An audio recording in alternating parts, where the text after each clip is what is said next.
es Cecilia Montero Mórtola, soy profesora de español, lengua extranjera, también fui maestra en Argentina. Soy antropóloga, me doctoré en la Universidad de Barcelona sobre antropología de la alimentación e hice el trabajo sobre la migración y la alimentación.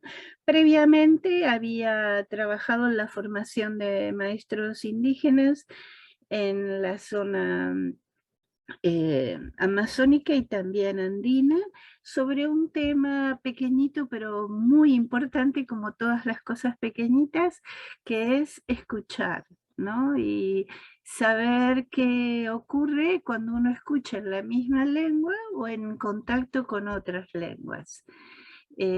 Tratar de describir para los maestros en relación a los alumnos con lenguas tan distantes, ¿no? Eh, que muchos de los problemas que se podían presentar de aprendizaje o de uso de la lengua tenían que ver más con una interacción que con una problemática en particular, ¿no?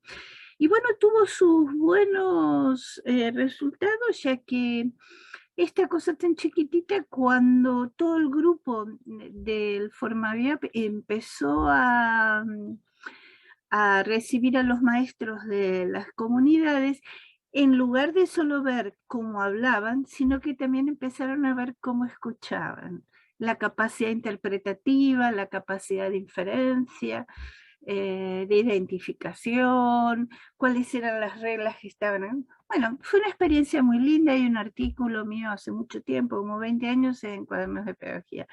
Pero eso fue una experiencia que la llevé a Bolivia y también fue muy interesante, en La Paz, en Cochabamba, y siguen, ¿no? Y siguen, pero yo estaba muy interesada también en otras cuestiones y en el momento histórico que estamos viviendo cuando volví a Barcelona con este tsunami migratorio, ¿no? Que en realidad no fue dado en un solo momento. Si nosotros nos ponemos a observar, es como que Europa primero fue hacia América y después de los años 50, 60, comienzan las migraciones políticas y después las migraciones económicas, los refugiados climáticos, bueno, cantidades de categorías que podemos hablar para un desplazamiento humano que se corresponde más a épocas del tráfico de esclavos que a lo que fue en otros momentos. Pero esto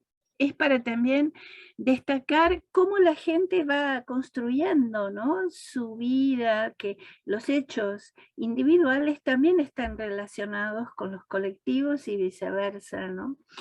Y se van formando tejidos y decisiones. Y la alimentación es un punto donde confluyen muchos aspectos, ¿no?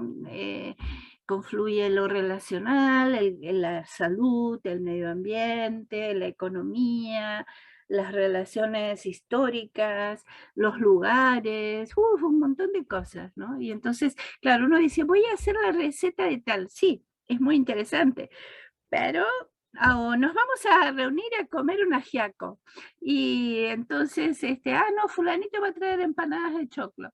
Y entonces todo ese llevar y traer y poner tienen razones de ser que en algún momento son importantes de comprender, no son que vinieron en un paracaídas y cayeron sobre la mesa, ¿no?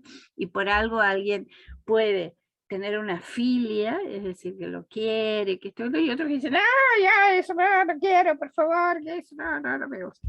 Y entonces, pero todo eso va creando un tejido relacional, y eso fue lo que hice en Barcelona, tratar de estudiar y de escribir durante 4 años para mi doctorado, cómo se daba ese tejido en el barrio de Gracia, entre la población nativa y la población migrante.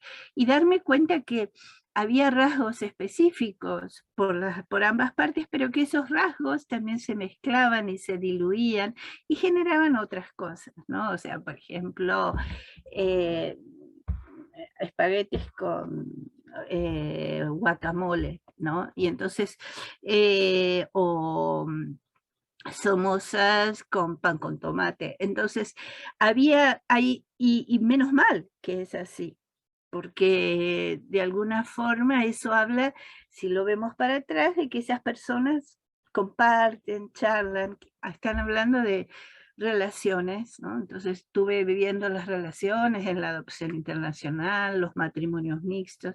Había escrito para la revista Catalina de Fede Latina varios números sobre matrimonios mixtos, y un punto era la comida, ¿no? Porque, claro, ahí hay toda una serie de cosas, ¿no? Que están en juego, aparte de los chistes y la música y los problemas de los papeles y todo esto. Entonces, también de las señoras que limpian las casas, que tienen a su cargo infinidad de responsabilidades y que gracias a ellas un sector de la población puede sentirse muy feminista, pero detrás, mientras una sale por una puerta, por otra entra otra que está sosteniendo, ¿no?, la vida de ese lugar. Y entonces esas mujeres también han transmitido una cantidad de saberes impresionantes culinarios, ¿no? Y sobre todo que en su rasgo de género, el saber cocinar, el saber limpiar, el saber... ha sido un bagaje súper importante para transmitir, ¿no? Mientras el otro.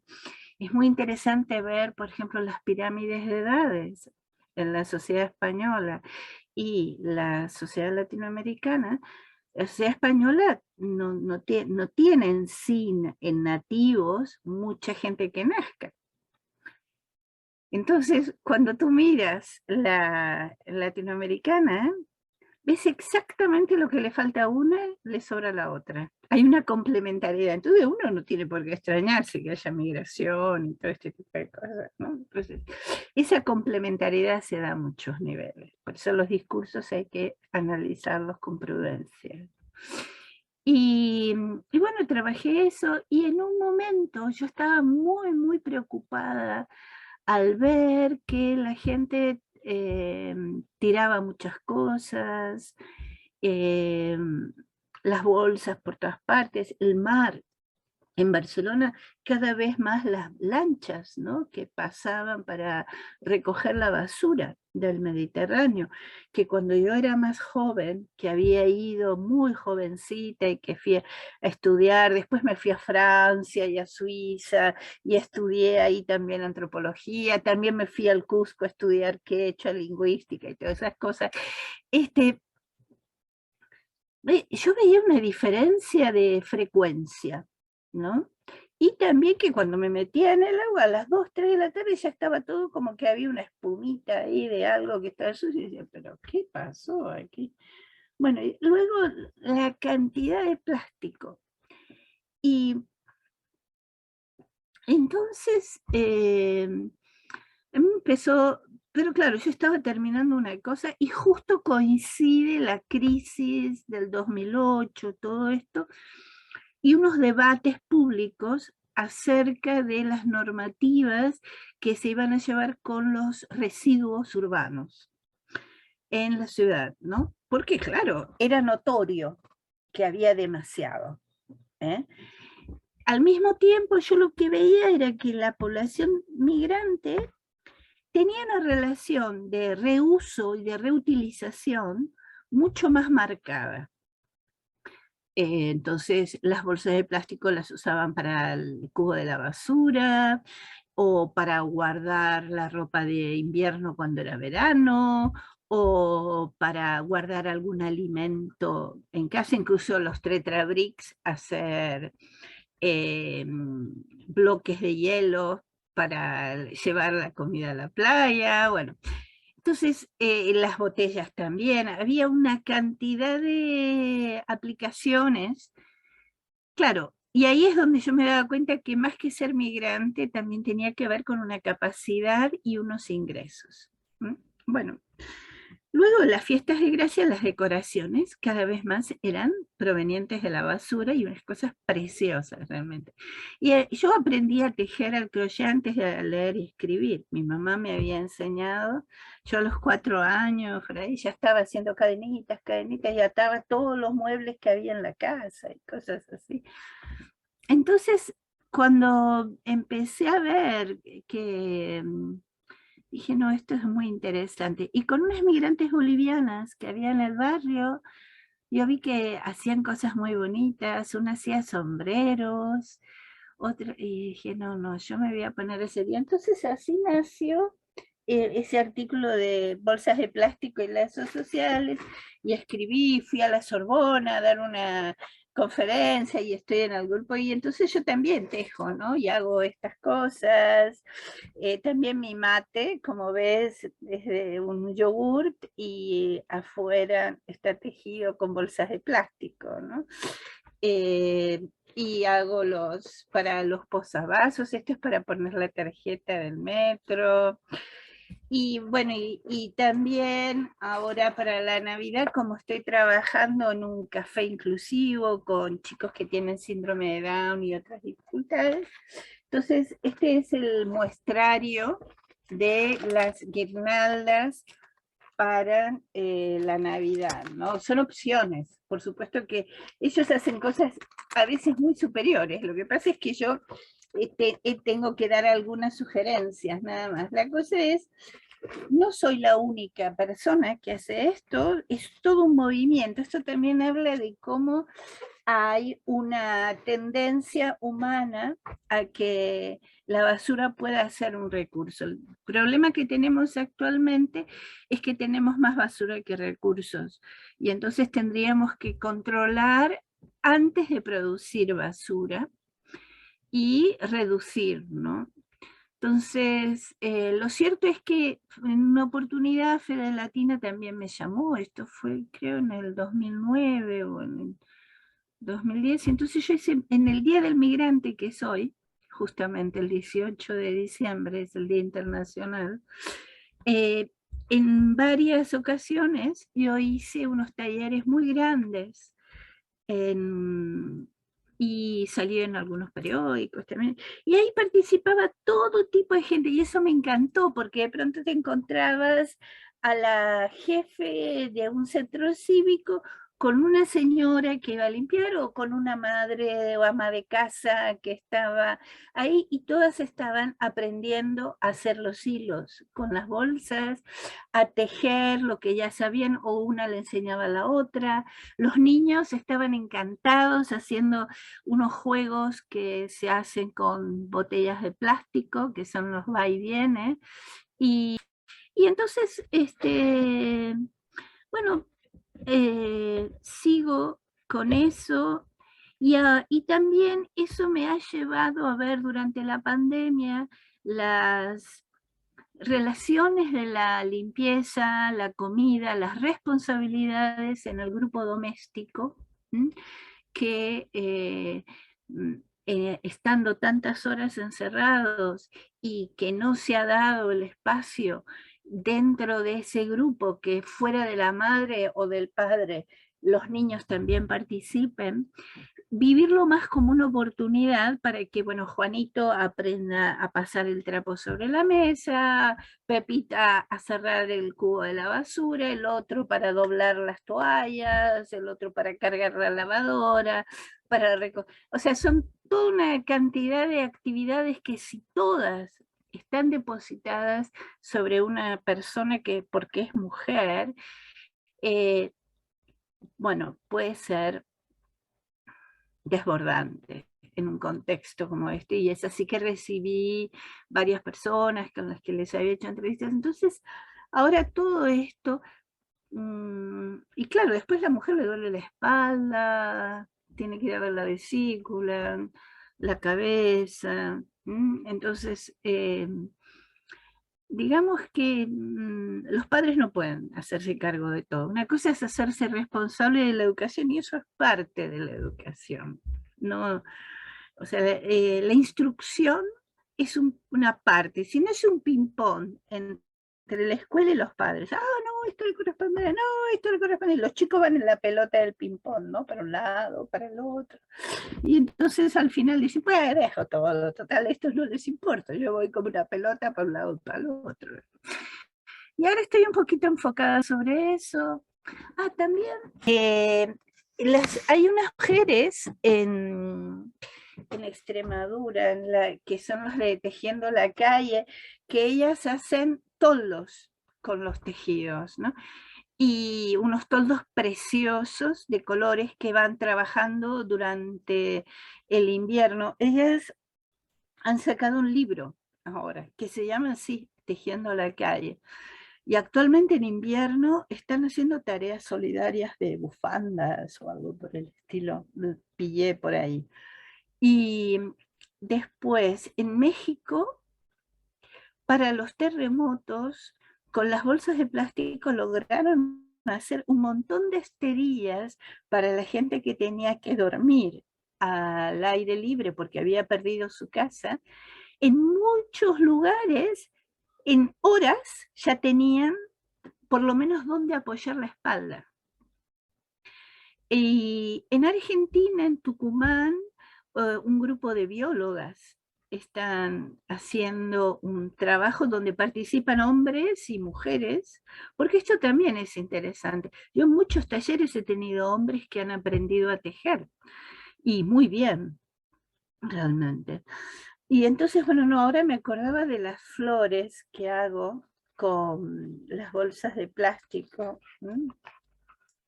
Que también, si una persona está en el hospital y no son cosas pesadas donde haya que utilizar mucha destreza, el color tiene un efecto muy positivo en la gente. Y bueno, el hacer, yo también recupero la materialidad, ¿no? Tenemos demasiadas narrativas y pocos hechos materiales. Entonces todos estos grupos, así un poco en silencio y demás, están haciendo más que esas políticas públicas que a veces a la gente la marean porque no saben dónde poner el recibo, no saben qué hacer con esas cosas, o directamente hay una contradicción, no gaste mucho papel y le envían a uno un papel así largo con todo lo que tiene que hacer. Entonces tú dices, bueno, muy bien. Es así. Y bueno, bueno, también durante el lockdown estuve trabajando y estudiando arte terapia. Mm, con una universidad de Sudáfrica y con un grupo de formación de arte terapia que se llama Recrearte, que está en relación a la Escuela de Psicología Social de Pichón Rivière, que tiene mucha tradición. Y me he dado cuenta, porque todo el mundo me lo decía, que después de los talleres de tejido de las bolsas, y de las otras cosas que hago o que hacían, se sentían muy relajados.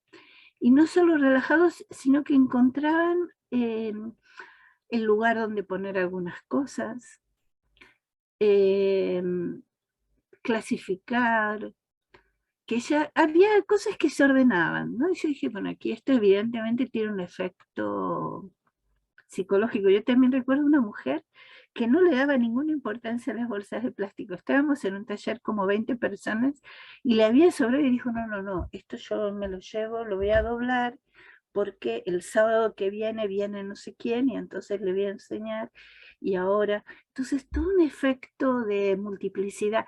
Es decir, eso ya no era más basura. Había otra mirada para eso, ¿no? Bueno, en Kenia, que es uno de los lugares donde hay unas políticas terribles con las bolsas de plástico, muy punitivas, pero las mujeres de los sectores más marginales salen a limpiar los predios que están sucios, lavan las bolsas a mano con jabón, las tienden después las cortan, hacen monederos, sombreros, zapatos, esterillas, bolsos, lo que sea. Y esto para mí fue indicativo en una charla y en unos trabajos que hice en un grupo que todavía pertenezco de la Universidad Autónoma de Barcelona, sobre que trabajan con comedores escolares ellos, y para mostrar un tipo de etnografía diferente y cómo el consumo eh, no puede aglutinar tantas cosas, porque a veces también en nombre del consumo pensamos, voy a ser feliz con el consumo, voy a crecer con el consumo, voy a ser adulta con el consumo, voy a ser adulta con el reciclaje, voy a ser, no, es tomar partecitas y pensar, ¿m? Que es algo que no nos damos tanto lugar para hacerlo, ¿no? Pensar, somos homo sapiens, no somos, no. Usemos esa identidad, ¿no? Y bueno, fue La Gresca, se llama, está en la Autónoma, fuera de Barcelona, San Cugat, por ahí. Y tuvo un efecto muy bonito el estudio sobre en Kenia. Sudáfrica tiene una tradición preciosa de unas gallinitas con bolsas de plástico que son hermosas. Y también con las latas de cerveza, de tomates, hacen unas maravillas directamente. Bueno, yo te deseo una buena Navidad, un buen año